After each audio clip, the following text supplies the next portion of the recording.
আপনি যখন শেখ হাসিনার জন্য মন খারাপ করেন তখন আমি ভাবি গোলাম আজমের কথা, যাকে বিনা দোষে ফাঁসিতে ঝোলানো হয়েছিল।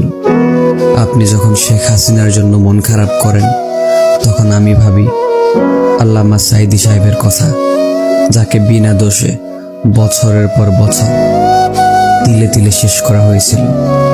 আপনি যখন শেখ হাসিনার জন্য মন খারাপ করেন তখন আমি ভাবি আবু সাঈদের কথা, যাকে গুলি করে হত্যা করা হয়েছিল। আপনি যখন শেখ হাসিনার জন্য মন খারাপ করেন তখন আমি ভাবি মীর মুগ্ধর কথা, যে কিনা পানি বিলি করতে গিয়ে গুলিবিদ্ধ হয়েছিল।